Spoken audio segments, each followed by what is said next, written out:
అక్కడ ఇసుక దందా పెద్ద వివాదానికి దారితీసిందిట. అధికార ప్రతిపక్ష నేతల మధ్య వారికి కారణమైందిట. ఈ ఇసుక గొడవతో అడ్డంగా బుక్ అయ్యారట అక్కడి లోకల్ ఎమ్మెల్యే. తానే పాపం ఎరుగునని నెత్తి నోరు బాదుకుంటున్న ప్రతిపక్ష నేతలకు అదే అస్త్రంగా మారిందిట. ఇంతకీ ఏంటా వివాదం? ఇసుకలో కాలేసిన ఆ ఎమ్మెల్యే ఎవరో ఒకసారి చూసేద్దామా?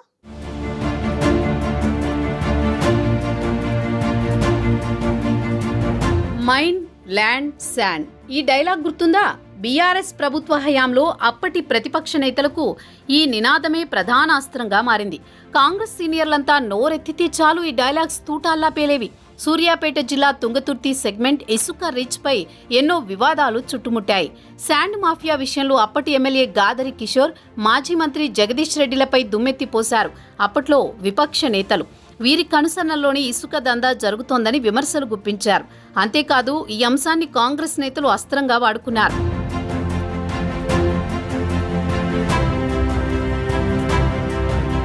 ప్రభుత్వం మారింది, ఇప్పుడు విపక్షంలో ఉన్న గులాబీ పార్టీకి ఆ డైలాగ్ అడ్వాంటేజ్ అవుతోంది. అదే పాయింట్తో తుంగతుర్తి ఎమ్మెల్యే మందుల సామెల్ని డ్యామేజ్ చేస్తోంది బీఆర్ఎస్. వివరణ ఇచ్చుకునే క్రమంలో లోకల్ ఎమ్మెల్యే సెల్ఫ్ గోల్ ఆయన్ని మరింత అబాసుపాలు చేసింది. కాంగ్రెస్ పార్టీ అధికారంలోకి వస్తే తుంగతుర్తి నియోజకవర్గంలోని వంగమర్తి ఇసుక రీచ్ నుంచి తట్టెడు ఇసుకను కూడా ఎత్తనివ్వనని ఎన్నికల ప్రచారంలో ప్రామిస్ చేశారు ఎమ్మెల్యే శామెల్. అప్పట్లో ఎమ్మెల్యేగా పనిచేసిన గాదరి కిషోర్ ఇసుక దందాలో కోట్ల రూపాయలు వెనకేసుకున్నారని ఆరోపణలు గుప్పించారు. మాజీ మంత్రి జగదీష్ రెడ్డిని కూడా ఆ వివాదంలోకి లాగారు. ప్రచారంలో శామెల్ పవర్ఫుల్ డైలాగ్స్ ప్రజల్ని అట్రాక్ట్ చేశాయి. సీన్ కట్ చేస్తే ఇప్పుడు అవే డైలాగ్స్ శామెల్ని రివర్స్ అటాక్ చేస్తున్నాయి. ప్రతిపక్ష నేతల రియాక్షన్తో మందుల శామెల్ మైండ్ బ్లాంక్ అవుతోంది. అంతేకాదు సొంత పార్టీ నేతలు సైతం రివర్స్ గేర్ వేయడంతో డైలమాలో పడాల్సి వచ్చింది తుంగతుర్తి ఎమ్మెల్యే.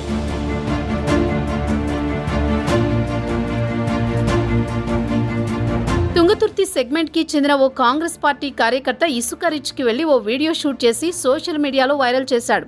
అక్రమ ఇసుక దందాన్ని అడ్డుకోవడానికి ప్రతిపక్షంలో ఉండగా ఎంతో పోరాటం చేశామని, ఇప్పుడు అధికార పార్టీలో ఉన్నా పోరాటం చేయాల్సి వస్తోందని ఆవేదన వ్యక్తం చేశాడు. ఇసుక మాఫియాపై చర్యలు తీసుకోవాలని డిమాండ్ చేశాడా కార్యకర్త. ఆ వీడియోను కొందరు సీఎం రేవంత్ రెడ్డికి ట్యాగ్ చేయడంతో ఇష్యూ రచ్చయింది. దాంతో స్థానిక ఎమ్మెల్యే మందుల శామెల్ వివరణ ఇచ్చుకోవాల్సి వచ్చింది. ఇసుక దందాలో తనకేం సంబంధం లేదని, పెద్దల ప్రమేయం ఉందనే హింట్ ఇచ్చారు. మీడియా సమావేశంలోనే కలెక్టర్కి కాల్ చేసి క్లారిటీ ఇచ్చారు. ఇక్కడ ఎమ్మెల్యే సెల్ఫ్ గోల్ ఆయన్ని మరింత డ్యామేజ్ చేసింది.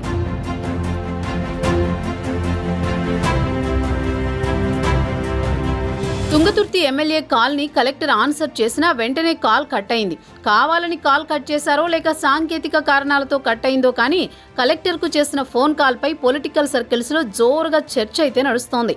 ఈ ఇసుక వివాదం ఇప్పుడు కాంగ్రెస్ బీఆర్ఎస్ నేతల మధ్య విమర్శలకు వేదికైంది. మందుల శామెల్ని టార్గెట్ చేస్తూ ప్రతిపక్ష బీఆర్ఎస్ నేతలు దుమ్మెత్తిపోస్తున్నారు.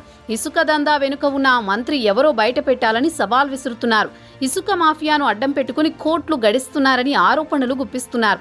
తట్టెడు ఇసుక తోడనివ్వమని ప్రజలకిచ్చిన హామీలు ఏమయ్యాయని నిలదీస్తున్నారు. మాజీ మంత్రి జగదీష్ రెడ్డి తన ప్రమేయం లేకున్నా అప్పట్లో తనను బద్నాం చేశారని, ఇప్పుడు ఇదే వివాదంలో ఇరుక్కున్న కాంగ్రెస్ నేతలు ఏం సమాధానం చెబుతారని ప్రశ్నిస్తున్నారు.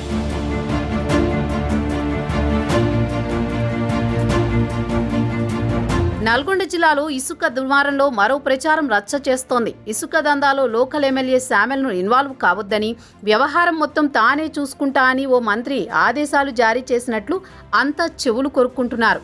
సదరు మంత్రి ఆదేశాలతోనే అధికారులు నోరు మెదపడం లేదనే చర్చ జరుగుతోంది. ఇప్పుడు ఈ అంశం అధికార ప్రతిపక్ష నేతల మధ్యే కాదు, సొంత పార్టీ నేతల మధ్య కూడా వివాదానికి కారణమైందట. మొత్తానికి ఇసుక వివాదం ఇప్పట్లో చల్లారేలా కనిపించడం లేదు. అప్పట్లో మైనింగ్, ల్యాండ్, శాండ్ మాఫియా అంటూ ఎత్తుకున్న నినాదాన్నే ఇప్పుడు గులాబీ నేతలు కూడా ఫాలో అవుతున్నారు.